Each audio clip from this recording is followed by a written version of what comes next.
What's going on, everybody? Wilson here, your spiritual hype man, and I'm here with Kay, one of my great friends, special guest today. Kay, thank you for joining us. Thank you. Not only are you just an awesome human being, but you've given me the kudos, the positive reinforcement to keep on the podcast, because I know you share with me every time I see you. I get a chance to see you at least once a week, which is awesome because we're part of the B&I group. But thank you for the kudos, because when you came up, there's been several times you've come up to me and you said, hey, I've listened to the podcast, it helps. And that just keeps me going. Yeah, so. I'm a faithful listener, and I share it with my sons. It's great information. You always have great guests. Yeah, it's super sweet. Yeah, no, it makes me, and you know, there was moments where I was like, man, is this it? And whenever you would come up, it was, and this is it. So like for me, I feel like this is where I'm going. So obviously people know you, right? You've been doing great. I remember you actually moving in. So for the people that are moving from North Carolina, South Carolina. So from South Carolina, so I'm sure you have a lot of family and friends from out there that'll probably tune in and probably listen. That it'll be the first time listening to the episode or the show. So just a quick recap. You know what the recap is. You want to tell them? No, you go. You tell them. You listen to it. Right. So yeah, come on. You got it. For the recap for the show? Yeah. So the whole nothing changes. Nothing changes. So you do. So your thoughts, what you think. Yep. You know, goes into the way you act and make your decisions. But it absolutely calls it. So influence creates thoughts. And thoughts creates emotions. And emotions create the actions. And those actions that get you to the outcome. Right. That's exactly it. So you got it. Put you in the spot. That's funny. So that's exactly what it is. So if you're, if obviously Kay, you know how wonderful you are as a person, and they're probably going to listen in. But for people that first time listening in, nothing changed into you is really just like a methodology, a psychology, a way of thinking, a way of going about just being aware throughout your day. Right. Ultimately, then your life in terms of how you think. So influence creates thoughts create emotions, right? Right. Influence, thoughts, emotions, decisions, actions, outcome. Right. And then throughout your lifetime. Right. That's basically it. That's your life. It right? is. Yeah, pretty much. So ideally, you want to figure out these situations that you're not happy with, and then going back and start reverse engineering. So, what was my influence? What was my thought? What was the emotion that drove that decision that didn't get me to where I want to go to? Right. And start changing some of those things. Exactly. Well, that being said, sometimes you learn that later in life. Yeah, that's right. That's right. It's taken me almost 120 years. So. It took me a long time. And all right, so Kay, you're doing great. Let's give a little backstory. What do you do now? Like what value do you bring to people and yourself and what you're doing? So there's plenty of things that you're involved with. So let's touch base on a little bit of that. Okay. And then let's go back and talk about some of your influence growing up. How did that come up? Some of the hard things that you've gone through. Okay. And just share some. So basically, like right now, I have two things kind of primarily going on. I for my business, I refinish furniture. Yeah. Beautiful furniture. I take old things and bring them to life, new life. They make them fit today's decor. Right. Something you might have that you've had for 20 years that's still in great shape, but doesn't fit your lifestyle now or whatever. A change. You would say. Yes, a change. So I do that, and then I also on the other side, because I refinish furniture, I have a lot of people wanting to give me stuff that they don't want anymore, or people move, and they just have downsized. They don't need things. So I started a nonprofit called Furnishing Hope. Nice. And the purpose of that is to help people in need for basic furniture needs. So I'm talking basic, like you need a bed frame, you need a nightstand, you need a dresser, a table, that type of thing. So I have a 10 by 10 shed on my property, and I just take donations for that. Ideally, I'd like to take stuff that doesn't need any kind of work to it, so I can just pass it along. And if it does need some work to it, then I can do that and make it look nice and give it to somebody in need. I've helped a couple different places in Palm Coast, a sober living house where they have 18 and up men who have either been incarcerated or have gone through like a rehab program and want to change the direction of their life. So they provide housing for them, everything except for their meals and personal belongings. Wow. And so I help furnish the bedrooms for that and the living room. Yeah. And then also when those guys get out of the program, they have to move on. Well, they need furniture to go to their new place. So I'm helping with that as well. I helped a lady that was a victim of domestic violence, and they just left with nothing except their clothes. And so I gave them a dresser as well. Wow. And then another family that lost their house in a fire. So it's just basically helping people in need with that. I'm not just trying to be a facilitator. Yeah, so. I can see your wings. Yeah. I can see your wings right now going through what you got going on. That's great, Kay. That's really awesome. That's really been really nice. Awesome. So what drives you? Okay, what's your influence? What's the thoughts and the emotions that you have then to actually start, like, one, making the decision to work on, create a non-for-profit, right, and then to give back, and to, especially to the people in need in those situations? I don't know. I've always been a helper. I've always been a volunteer. I always just like helping people. And the furniture I did in Charlotte or Fort Mill started around 2020, and just always like doing that. I'd refinished furniture for myself for years before that, but anyway, started doing it as a business then. And then when I moved here, like I said, I saw a lot of need, and mostly on groups on Facebook and stuff like that, people saying, does anybody have this, or whatever, I have a family that's in need of this or whatever. Right. So that's kind of where that came, because I'm like, there's all this good stuff. It doesn't, nothing wrong with Goodwill or Habitat or any of those type places where you can donate, but they're trying to make a profit because they're running a business. And I'm not trying, if you're really truly wanting to help someone, I don't want to charge them anything. Yeah, right. Right. So no, I agree, especially in those situations. Yeah, because you got so much. I mean, if you think you've left and lost everything, or you left and have nothing, zero. Every little thing adds up, and furniture's not cheap. Yeah. So if I have good furniture that I can give to somebody, I can save you $500. Yeah, 100%. Why not? Been there. Been there, right? Yeah. Right. So. No, definitely, man. That's good. Awesome. And then, so where do you think that influence of giving back comes from for you? Was it parents, family? Was it just situations that you were in, or like, I wish someone was there for me, or something like that? Or yeah, I guess just kind of. Fortunately, I grew up. I would say we were poor, but we didn't know we were poor. Right. I mean, I didn't know it until I was an adult. My mom was like, yeah, sometimes I wasn't sure what we were going to have for dinner, and stuff like that. But I never saw that. Right.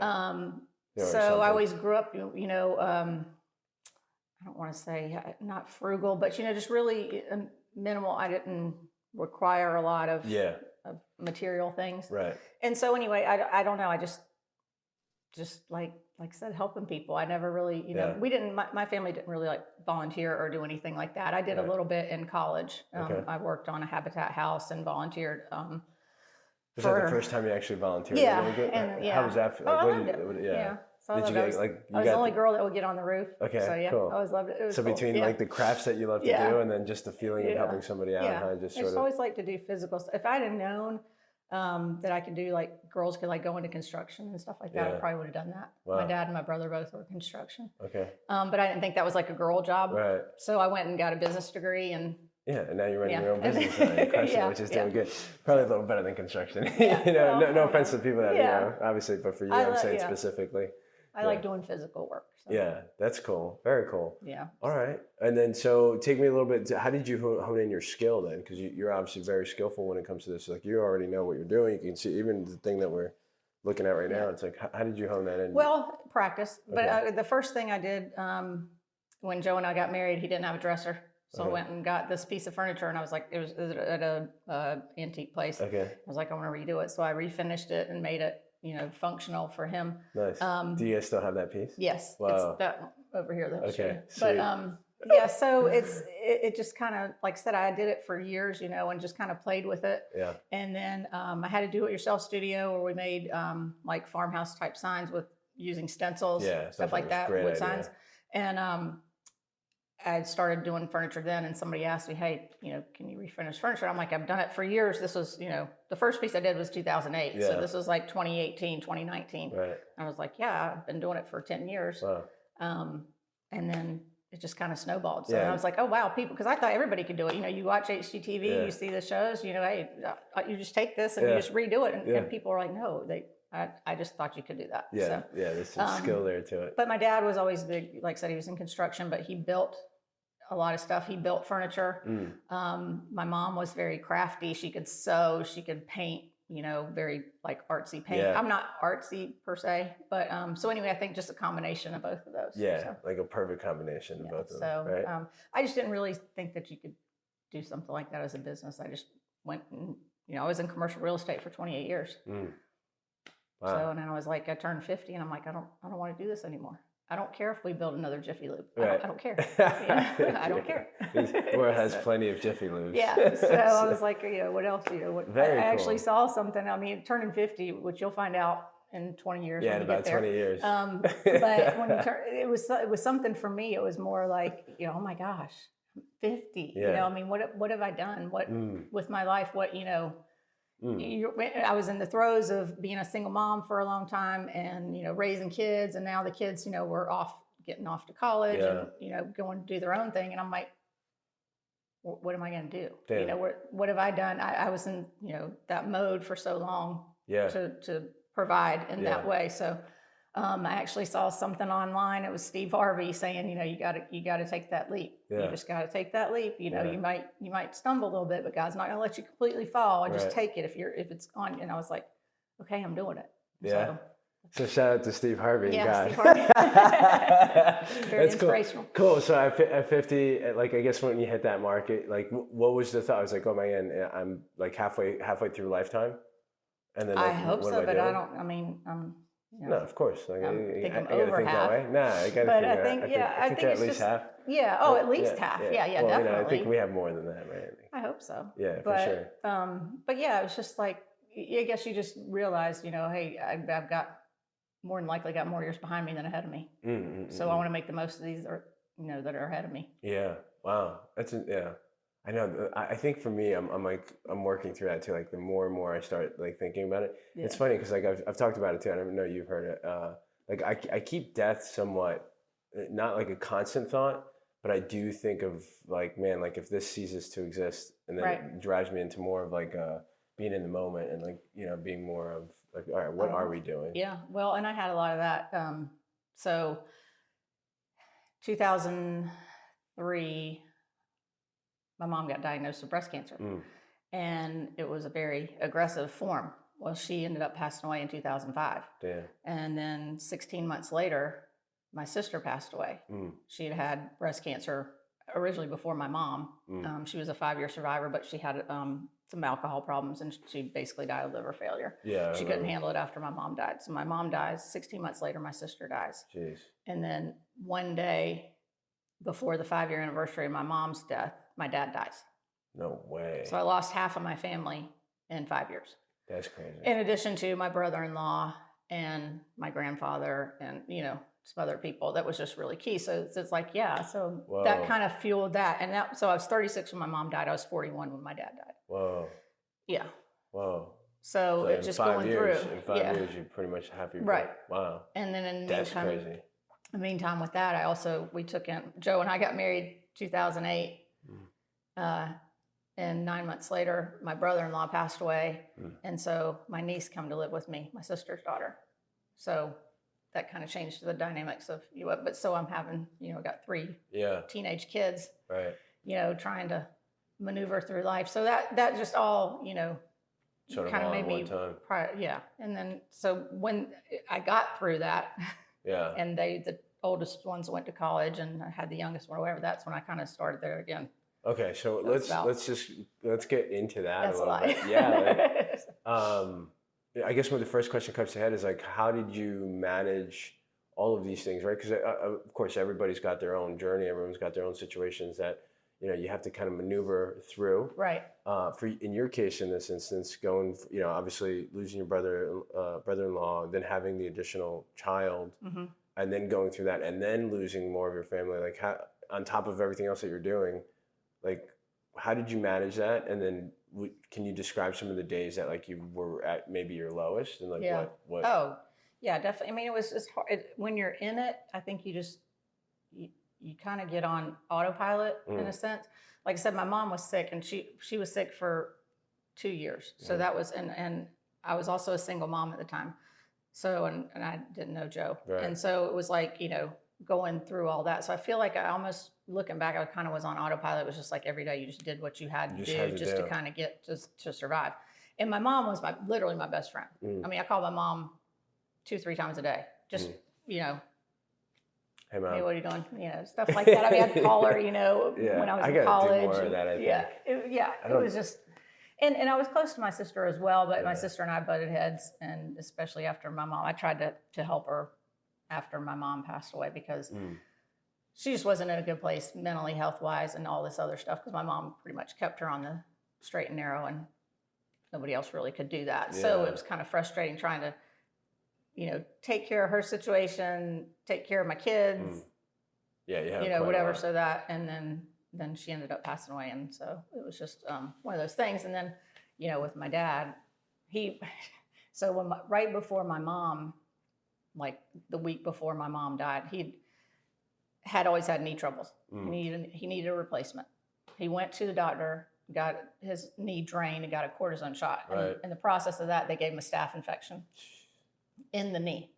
So he was supposed to have a knee replacement the day my mom died, and he was supposed to have the knee replacement the next day. He didn't get that. So anyway, he was sick, got the staph infection, ended up having 15 surgeries on his leg. Jeez. They had to fuse his knee together because it was in the joint, and so they couldn't. Right. Because of the staph, they just couldn't replace the joint. Right. Went through all that with him. So he was pretty sick those 5 years, but he was actually had gotten some better. Okay. Ended up getting his other knee replaced, and that was fine. But then his body was just weak from the staph infection. Yep.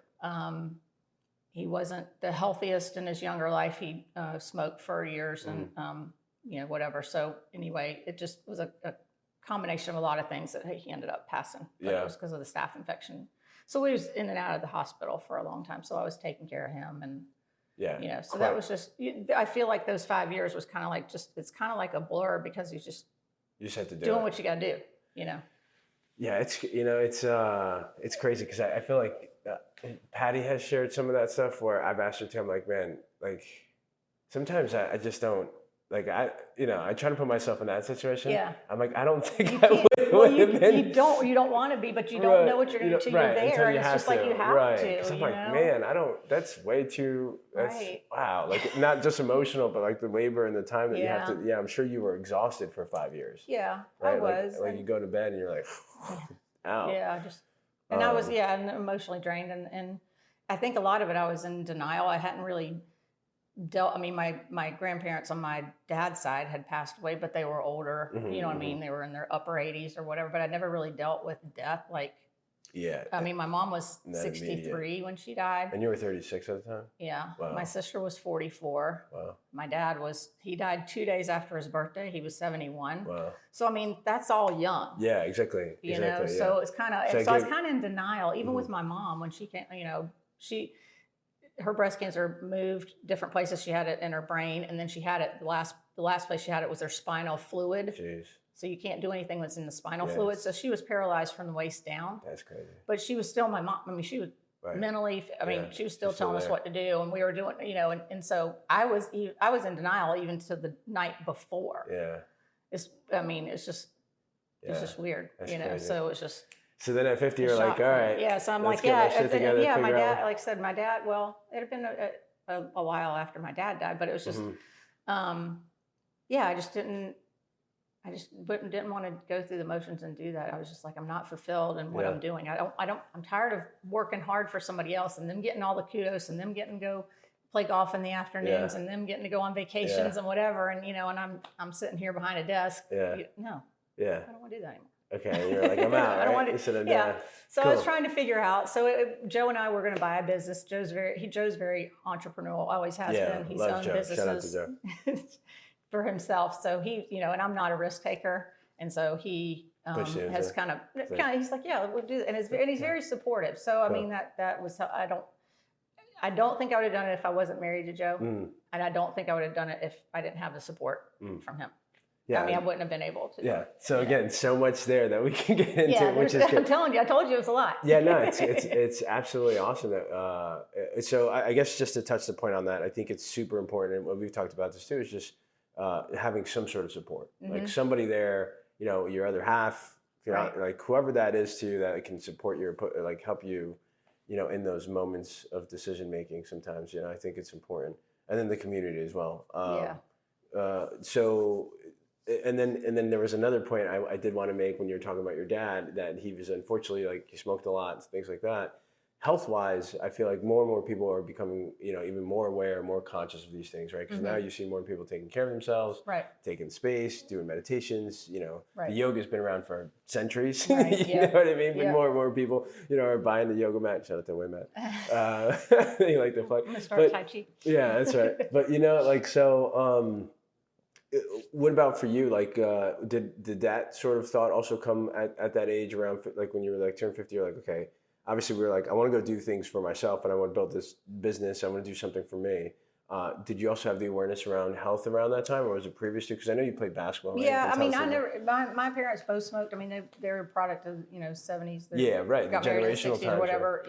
I used to tease my mom because I'm the youngest, and there's a picture. I was born in January. There's a picture of her on New Year's Eve, and she's standing sideways, pregnant with me, pregnant with me, holding a whiskey glass with a cigarette, and I'm like, Mom. Yeah.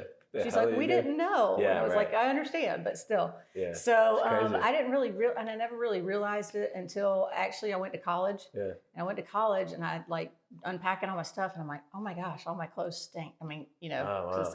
and I never smoked. I never wanted to. But you were in that influence. But you were in there. Yeah, you had no idea. But I didn't know it until I moved, and so I know I don't want this. My dad drank beer. I was making martinis for him when I was 8 because I had a light hand because he wanted them dry. But, I didn't even think anything about it. My mom didn't drink that much. She might have a glass of wine here or there. So that really wasn't a big issue. It's not like, I didn't have a bad childhood. I mean, I'm not one of these people that said, God, my childhood was great. I mean, it's awesome. Like I said, I didn't feel like I lacked or wanted for anything. Yeah, good. That's awesome. I mean, I didn't have everything, but I had what I needed. Yeah. Right.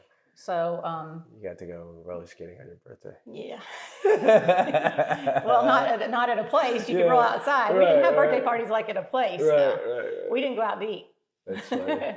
There was four kids. So, right. So what about the health then? So health-wise, I played sports starting in middle school. I was always played sports, but organized sports starting in middle school. I mean, I cheered and danced when I was little, but then that was too girly, so I got into sports, and so I did basketball, softball, all through high school. Played intramural in college and stuff like that, and just always have been active. I'd rather be outside running around than inside not doing anything. Yeah, I love that. What about now? So I guess when you hit the milestone of reflection for like at 50, was that also important? Like I feel like you've also recently, like we've talked to you doing your minimums. You've always been doing stuff, but you're like, okay, let me. And I was very fortunate that I never had weight problems. I went to college. Like I said, I played basketball and stuff in high school. I went to college. I lost 10 pounds my first year because I was literally walking so much. Just walking from the dorms to class and whatever. I was walking a ton that I hadn't been doing. So I lost weight. So I never really had an issue with that. As you get older, women, menopause. You get wiser, as I like to say, not older. Wiser and wider. Yeah. You can menopause is not your friend. So I was like, I got to start doing something. I actually have to exercise. I don't like that. I would rather go play basketball or go swim or do something to sit here and do push-ups or, but now I've made myself do that. Okay. Yeah. Share with us a little bit. Like, how do you get into your routine? What's your minimums? Well, my minimum, I'm a morning person. If I don't do it in the morning, I'm not going to do it. I'm going to make a ton of excuses later in the day why I don't want to do it. Yeah. I don't want to get sweaty. I don't want to take another shower, whatever it is. Yeah. So I get up and basically I'm right here and I've got my weights and I do, it depends because I don't like to do the same thing. I don't like a routine. Yeah. So sometimes I'll watch somebody on YouTube that's doing something and mostly body weight exercises and I'll do that. Or if I'm not, I'll just listen to some music and just do your own thing. The weights, and I'll just do how many ever sets of whatever, So how long do you usually go? Not long, 30 minutes. Yeah, 30 maybe. Minutes. You don't need, 30 minutes, 20 minutes. It's good. And I mean, it just depends. I do like to walk. Joe's not a big walker. He likes to walk on a treadmill. I don't like walking on a treadmill. I'd rather walk around the neighborhood or whatever. So sometimes I do that. I did buy a bicycle. So cool. Yeah. I've I ridden think that a biking's couple great. times.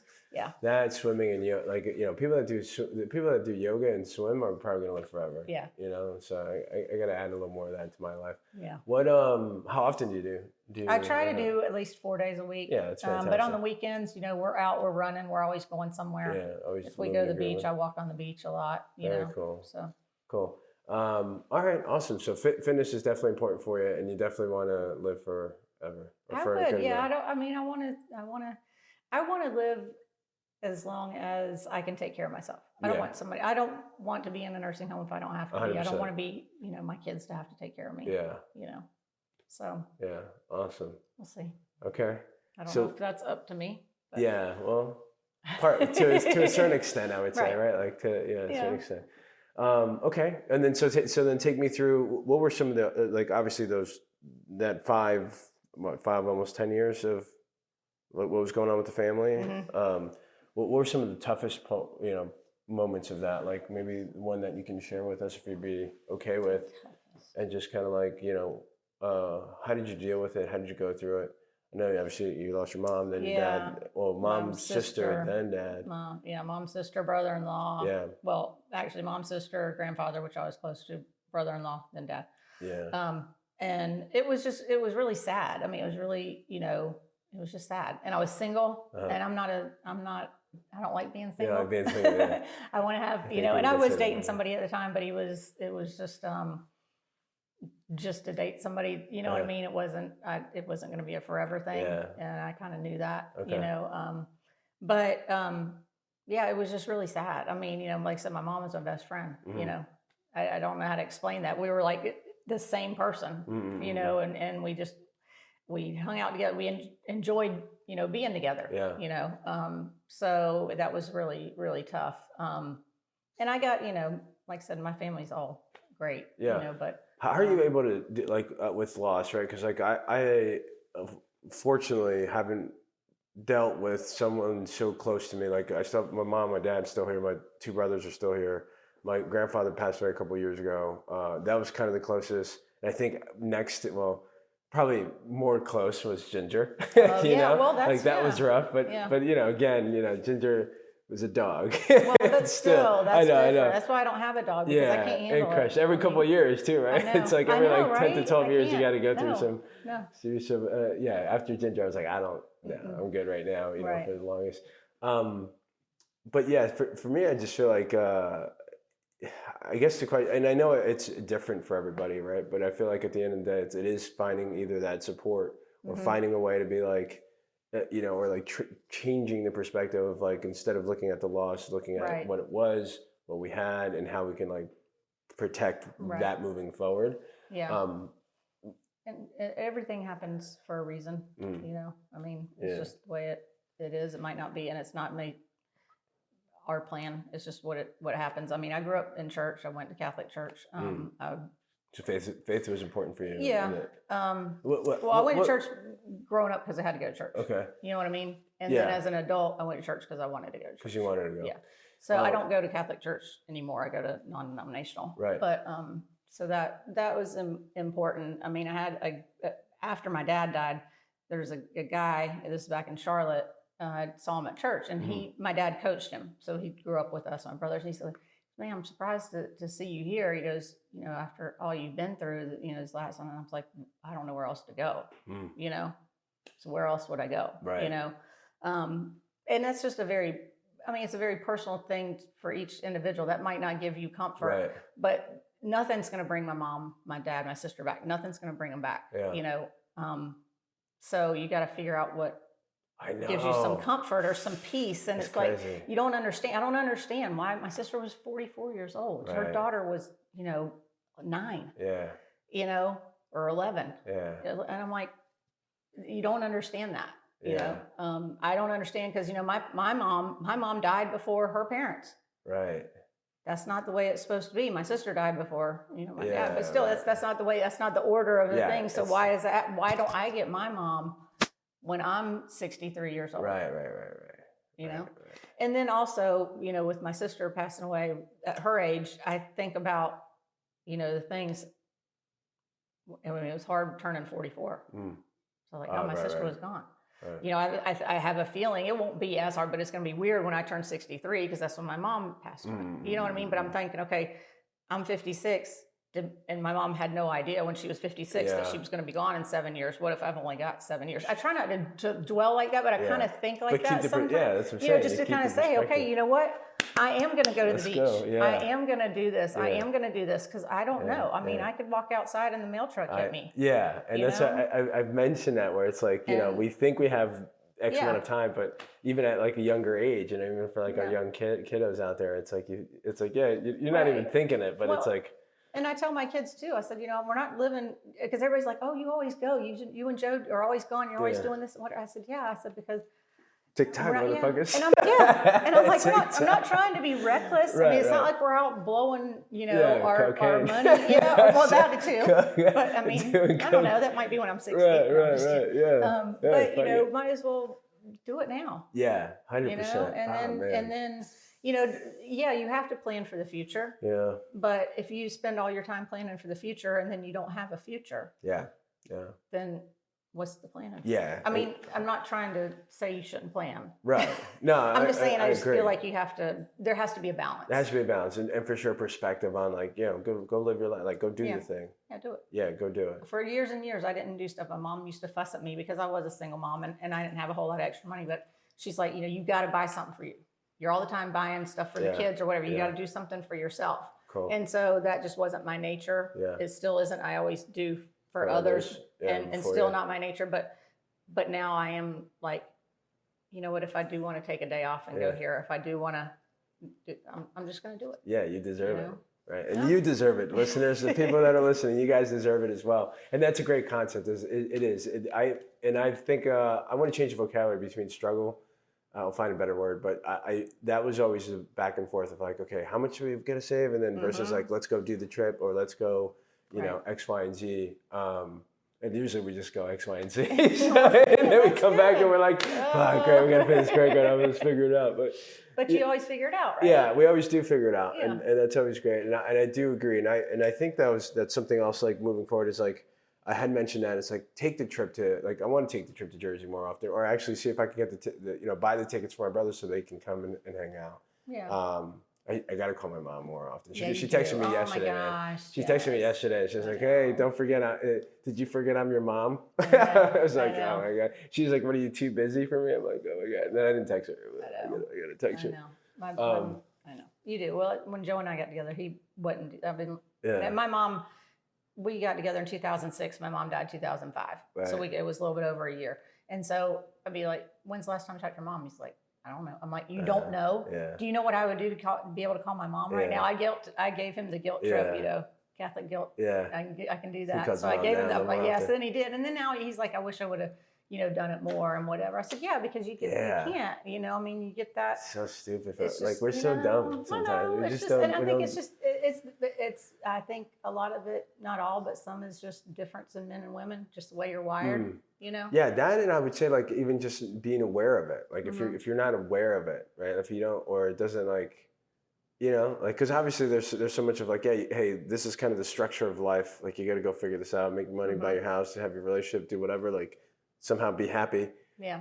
But then you don't really, like, you don't get taught these lessons of, even if you're starting off, to value like the time and people that are around you, because like you never know. Even if you're even 18 years old, just getting out of high school, you actually don't know. Like there's plenty of 18-year-olds that didn't make it. Yeah. You know, and so it's like if that awareness is in there of like, hey, value the time you have and those people close to you, even if it's your parents and you think whatever. It's like I think that's that we can help with this, you know, talking and sharing some of these stories, like these things that people can connect with. Very good. Yeah, I mean, like I said, my family was really close. My parents met in Chicago. They were one from Iowa, my dad from Iowa, mom from Ohio. And they met in Chicago and moved to Charlotte, Eastern Arizona. And so they moved away. But they always wanted our family unit really close. So like nobody moved. I was the first one to move away, and it was like a big deal. And I moved a couple of different places with my first husband, and then moved back to Charlotte. And I was like, I'm never moving from Charlotte. He was a pilot, and I'm like, you can fly. Charlotte's a big airport. If you can commute to wherever. So I'm never moving. And then, but my grandparents lived, you know, out of state. So it was weird, that they wanted us to be all really close. But so like our vacations were either to Ohio or Iowa every other year. So we did that. So it was really weird, like when my kids moved, because I'm like, we all grew up and you got your cousins and we're going to have birthdays together and holidays and you're moving. So this has all been moving here has been a big adjustment for everybody. But that's good. But I mean, so there again, I wouldn't have done it if I was married to Joe, wasn't married to Joe. And definitely if my parents were still around, I wouldn't have moved. You just got to do it. It's been, excuse me, it's been probably one of the best things I've ever done. That you've done, right? For my business, for me personally. I miss my friends. I do miss my friends and family. And I go back. It's not you like go back. far. Yeah, I go back. I'm going back next month. So it's not that bad, but you got to do it. Yeah. You know what I mean? You don't want to say, I wish I could. You wish I would have, right? Yeah. You absolutely can. Yeah. What's stopping you? Yeah. There's always ways. Yeah. Right? Even if it comes down to finding, like, you can always figure out a way to, go rake some leaves and save up some money and go take your trip or something. Prioritize. Take photos of your feet and sell it on Only Feet Pants page. There's plenty of ways, Yeah, I mean, you just gotta. That's how we bought the Tesla. Really? Oh, you or Patty? Both of us. That's funny. No. All right, and then can we talk a little bit about your sister? Because I know we've had conversations about the whole alcohol thing, and I think that hits home to a lot of people, right? Like and some people, they know what's going on, and I've talked about it as well as like our own internal struggle at times and how it used to be. And what's your concept on I guess can you share a little bit of that story, and then what's your perspective around that? And then remind, like, I have a question about faith because we talked about faith, so I'll go back to the faith one. But well, my sister, from a young age, she always was like very negative towards herself. She never was pretty enough. She never was skinny enough. She never was this. And a lot of it, she had her first marriage was a bad marriage. The guy, she was small. She was 5 foot. She had an abusive relationship.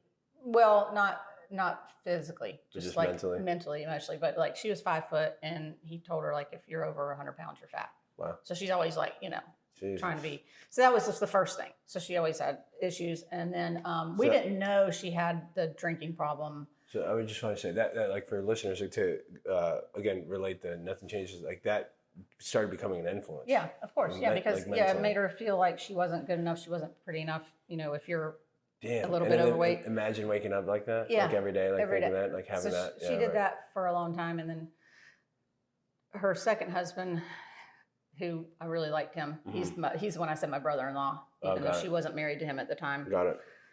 Not my niece's father. Yeah. My nephew's father. So anyway, it's very complicated. Yeah. But anyway, I really liked him, and he was great for her, but he just wasn't a great provider. So anyway, she met this other guy who was my niece's father, and he ended up being very abusive physically and mentally and just all that. So I think that's when her drinking really took off. It took a lot. He drank a lot, and so I think at first it was a party thing. Yeah, and then it wasn't because she has 2 kids and whatever, and then the other stuff. So we didn't know until she went in the hospital to have her breast surgery that she was an alcoholic. We didn't know because her blood was having problems clotting under her arm or whatever, and so she had to have 5 surgeries before they could get it figured out. Well, they had somebody come in. Her platelet count was really low, and they asked about it. We found out she was drinking the Franzia wine, the box wine. Yeah. She was drinking the 5-liter boxes. She was drinking 3 of those a week. Whoa. And she was also anorexic from the other guy telling her that she'd be fat if she was over a certain weight. So she would hide, put her wine in a tumbler and put it up in the cabinet so nobody would see or whatever. And she was still what you would call functioning. She was a great mom. Yeah. She worked. She took the kids to school, and did their homework. They were in all the things, the sports, the, brownies, or gymnastics, whatever. They were in all the things. And so we didn't know until the surgery. And then after that, it was like, okay, with the cancer and then finding all that out. She was really sick for a little while before my mom got sick. Just with her liver was basically. And then after my mom, like I said, my mom passed away. If I had a picture, I'd show you. I mean, her eyes were bright yellow. Her scalp was yellow. Just really, her liver was shut down. So, that just really, was sad to see. It was scary to see. I'd never seen anybody like that. Do you have conversations with her? Where they're like, hey, like, what are we doing? Like, let's get... And the thing of it is, and there's varying opinions on it. I really feel like it was a disease for her, that she just, it was more mental, I feel like, a disease for her. Because she also was, diagnosed, she'd gone to different psychologists or whatever, diagnosed bipolar. And so that's how we knew after my mom died if she was drinking, because if she wasn't drinking, then she was taking her medicine. So we knew, and she would be rational, and she would, be doing all the things she's supposed to. She started talking crazy and doing things that she wasn't supposed to. We knew she was drinking, because she knew better than to take the medicine and drink, because that's like a deadly combination. So we knew, we could always tell when she's drinking. Got it. So that's kind of how. So I mean, I tried to help her, but there again, I mean, at that point, I was still single. Kids were, I don't know, 11 and 9 or something like that, and I was working full time, and I didn't have like regular visitation with their dad, because he was a pilot, so he wasn't there all the time. So I, pretty much had the kids the majority of the time. So I tried to do as much as I could, but like I'd take her to AA meetings, but she was drunk. So, so we did that a little bit. And like I said, it was only a 16-month period before she passed. Yeah, that's crazy. My mom, so it wasn't that long of a time. But she was probably drinking. Well, like she was obviously drinking way before that. She started the day of my mom's funeral, which we didn't know at the time. I mean. Wow. Yeah. So. Now, do you think that some of, like, I guess the action of like, hey, let me use alcohol as the thing, do you think some of that came from the generational time that you guys grew up? Because you had mentioned that even at 8 years old, you were making your dad like a drink. No, I think it was just because of. No, I mean, I don't think it was that. I think it was more after she was divorced the second time. Right. I mean, she always drank wine. We drank wine, but it wasn't like alcohol was like, but alcohol was like, hey, because like 2 generations, 3 generations ago, it was like, the thing, and it was like, was the bootleggers and all that stuff. Like it was like a thing where people were like, hell no, you can't take our liquor away. Like what's wrong with you guys? Right. Like. So I feel like that's always been part of like the growing up of like these. Because I remember growing up too, like Pops would be like, yeah, go get me a Budweiser, and I'd be able to go get a Budweiser. And you get the first sip. My dad did that too, but he was drinking Busch, and I'm like, so I did that once, and I'm like, no, brother, you can go get the beer. I don't want it. And but it wasn't like, it's like they didn't hide it, but it wasn't like, we knew we weren't supposed to drink. You weren't drinking until you were of age. Exactly. But it was like it's almost like an accepted thing where it was like, for a while, and it still is, right? So I still, to moderation, what you do or how you do it. So I guess my question was just like, I wonder if that, not necessarily the only thing, but because of the acceptance of that generation, because like, I feel like now there are probably more people that don't, that like, compared to like 2-3 generations ago, like in terms of like probably no alcohol in the house with the kids, or just no alcohol in general. So that kind of always like, I always play that out in my head. I'm like, man, why is it? Or like, for example, even like weed, right? Like cannabis, for the tons and tons of generations, it was like a terrible thing that no one could do. And now it's being accepted more and more, and then also then you have these extremes of like, now that it's accepted, you have people just smoking all day long, versus like, what are we doing? So I think, you know where I'm going with it. It's different. I mean, when I grew up, you didn't have pot, you didn't bring pot in the house. I mean, that's, you do that. No. Yeah. I mean, it's like a federal offense. LSD or whatever, So that's the way I grew up. Plus, when I was like 14, my best friend went into a rehab basically because she smoked pot, which really, I think her parents were a little extreme, but anyway, looking back, but I mean, like I was the only person she could talk to because they knew I didn't do that, and I just was always very adamant about nobody's smoking, we're not doing that. that's just the way no I Mary brought Jane up. over here. No, we're not doing that, But I mean, it's different now. But I never thought about it because alcohol. I mean, we always had alcohol in the house, but it wasn't like.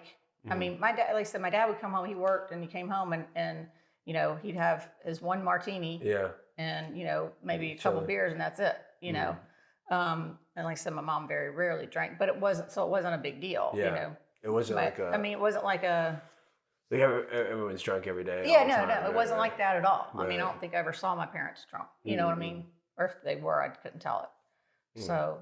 And then what about then dealing with your sister throughout that time, like trying to help her and then seeing not, like, did you see any progress, or was it more of like a little bit of progress and then a bunch of regress? Yeah, no progress. No progress. And like I said, I really think it had a lot to do with my mom's passing, because my mom could pretty much, keep her on the straight and narrow. And not that my mom was very gentle and tactful at it.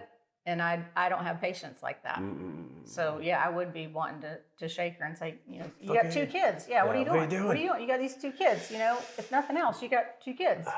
And what was mom's approach like then, compared to that? I don't know. She was more, like I said, she was more gentle and more, I guess, reasoning and not scolding. I was more scolding, and that's just me. If somebody's not doing what I think they should be doing. Yeah, I kind of share that with you, and I'm trying to work on that too. It's like, stop with the scolding, or like just try to be like, and not necessarily encouraging, I don't know. Maybe it is encouraging. I don't know. Yeah, maybe. But I think maybe just her approach. Maybe the opposite of what I meant. My mom could reprimand you without, yelling. You feeling bad. I mean, but you knew that she might not be happy with you. Right. It wasn't like she didn't yell at you. So I gotta work. I didn't have that. I didn't have that. Sorry. Yeah. I didn't have that with mine. Yeah. What okay, so if someone is dealing with something like that, whether it's their loved one, close one, or relative, like what's something of like perspective that you can provide to them based on the situation? Mine is basically I don't enable. That was my thing. I felt like my mom, in some ways, enabled, and I understand because I have friends that have difficult situations with their kids and stuff. Thankfully, my kids they're not angels by any means, but I haven't had any major issues with them. But it's like, I also feel like just don't enable. So like, for example, like my sister, when she was bad, she would say, I need, $200 because I got to pay the power bill or whatever. And so my mom would give her $200. I said, no, you write out the check to the power bill. You don't give her the cash, because she's going to pay part of the power bill and she's going to take the rest and go get wine or whatever, So that was mine. And I don't know that that's the right way, because I feel like that's almost getting into a control thing. Yeah. But there again, that's a different situation. That's a mother-daughter thing. If it's a like power dynamics. Unquote, so I don't know. I'm not an expert on anything, and believe me, No, I don't think any of us are. Yeah. Honestly, like we think we are. Like even people that consider themselves experts. No offense to the experts listening. We're just people trying to figure things out. And we kind of go through. And it's easier to look back and say, "Oh, we should have done that," or "I would have done that differently." Mm-hmm. Was there anything that you would have done differently with her specifically? My sister? Yeah. No, I mean, I don't know that I could have. Just because, like I said, I just was the time of life. Yeah. The kids working full time. Single mom, and there again, like I told you, my dad got the staph infection. So my dad was in and out of the hospital. He had 15 surgeries in that 5-year span, but he probably had at least 3 or 4 before my sister passed away. So he was in the hospital. You got to take care of his house. Yeah. He didn't have any animals or anything, but just the house and the whatever, and then getting him home.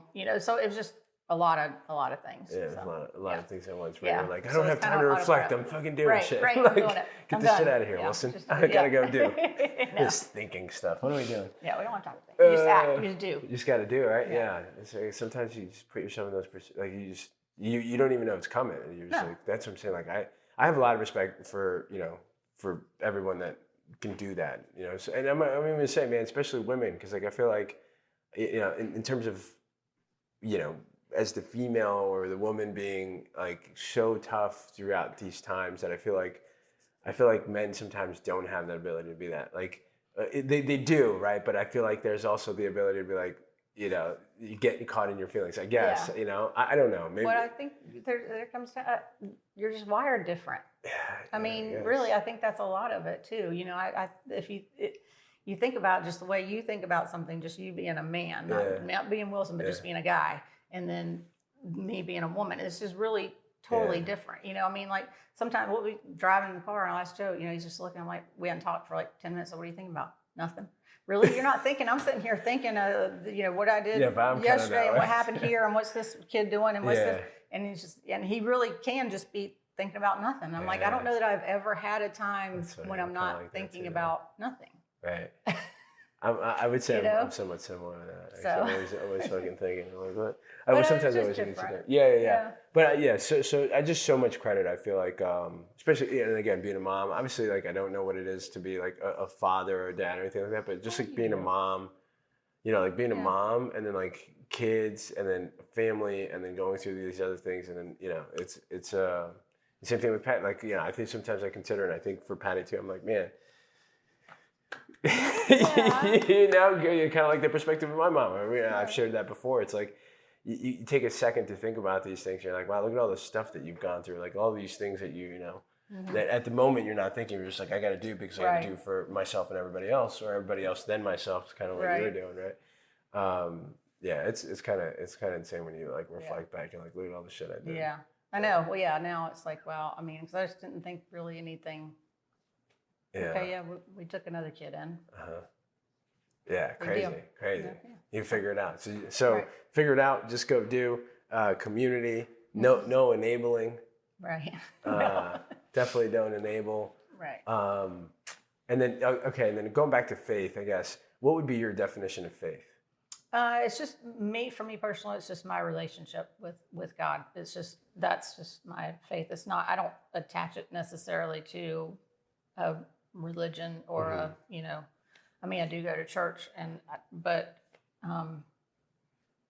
it's just a very interpersonal thing. What is that relationship like? You like, what is that relationship for me? Like what's your, like, how would you define it? Like, is who is God to you, as far as like, is it like, again, because you had mentioned through that time, like you found yourself back to church and the faith, and the guy even asked you, like, what the hell are you doing here? Like, like, why would you be here if like this is what happened to you? Right. Like, because he's thinking, I'm like, because I don't.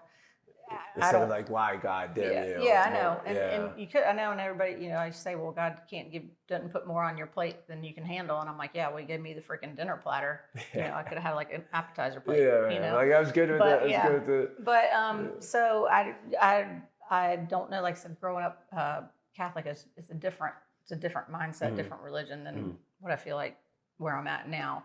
What's that difference? Well, because I guess now more. We were actually just talking about this the other day. You have to. I believe that Jesus died for my sin, everybody's sin, and that the only way you get to heaven is by believing that and knowing that Jesus is your savior. And so, growing up at Catholic, I mean, we knew that, but it wasn't like ingrained in your way of living. I don't know. I guess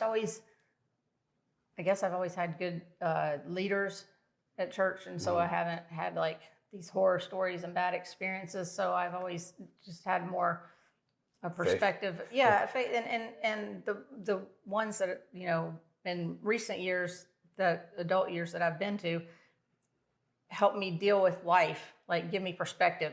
With the Catholic Church, it's more of like teachings and just the way you should, I guess the way you should be, but not how to like practice it in your everyday life. I guess it was church here, life here. Yeah. And it didn't ever intertwine. Yeah. And I mean, I look back on things, and I mean, like I said, everything happens for a reason, and some things wasn't my plan, but I'm glad it happened. Yeah. I don't know how to explain it other than that. Yeah. Can I give you my the everything happens for a reason? Yeah. So I've pondered on this one before. I can imagine. And I think it's another perspective to it would be everything happens for you to reason. Okay. right? Yeah, yeah. Right. So like everything happens for you to question or to go through or to, figure out what you can get from it. Because, everything does happen for a reason. But then once you instill the why and what can I get from it, I think then puts you on that path of, because you can go one or the other. Right. You make your choice. Ways. Yeah, one or two ways. You got your choice. And you can go like negative down or, kind of reflect on it, kind of like what you've done and most of the people I've talked to have done. Yeah.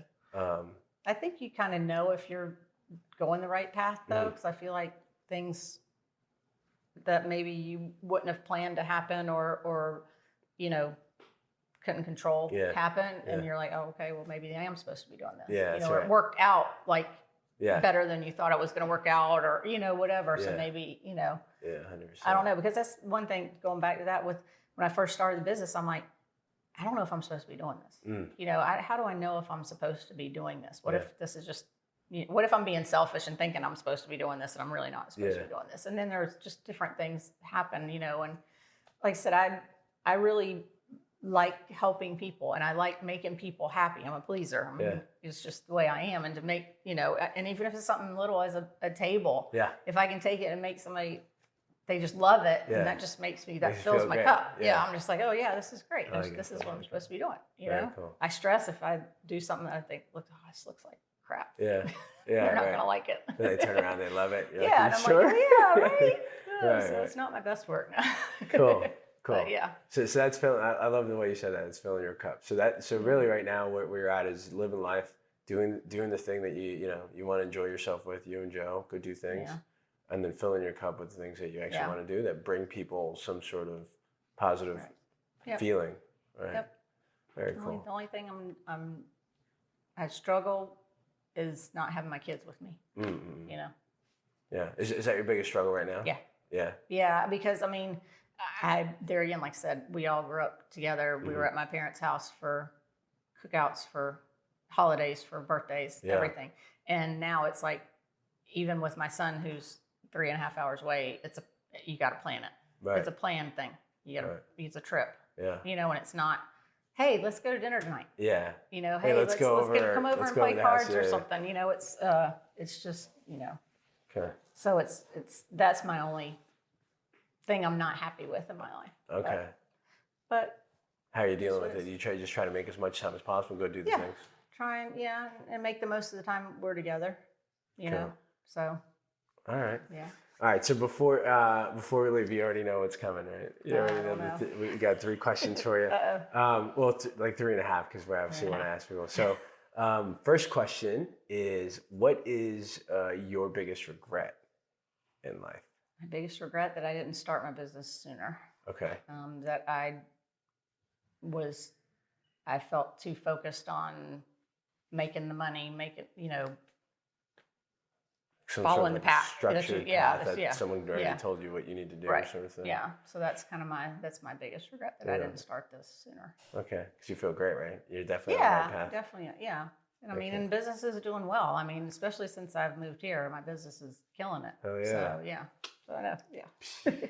Okay. Second question. Biggest accomplishment in life outside of family and kids? Oh my gosh. Biggest accomplishment. Oh. I feel, I don't know. I've had a couple, but I think one of the things I'm most proud of is the money I raised for making strides against breast cancer. Okay. So I was able to, after my mom died, I started volunteering with that, got involved with the high school in Fort Mill. And me and another lady, Judy, she's also passed away, but we headed up a team that raised the most money in the United States for a crucial catch. Partnered with the NFL, with the Carolina Panthers. So our school raised, for 2 years in a row, we were the top fundraising high school. And so I was pretty proud of that, because we led that. When I started with them, they weren't involved with making strides. And so they were just raising, and I think the first year they raised $1,500. Second year they came along, they did it. It was like 30 something. Anyway, the first year that I helped her with it, we raised $8,700. Damn. And then it just started growing from there. So then we only had 3 weeks to prepare. So then the next year, I think we did, I can't remember the numbers. Anyway, I know at one point, the highest point we raised almost $22,000. Oh, And this is in a 1 month period that's crazy. with high school students. Yeah, really good. So yeah, Awesome. that was pretty. Very that's good. probably my biggest, I feel like, One of the biggest accomplishments. So. Yeah, we crushed it. Yeah.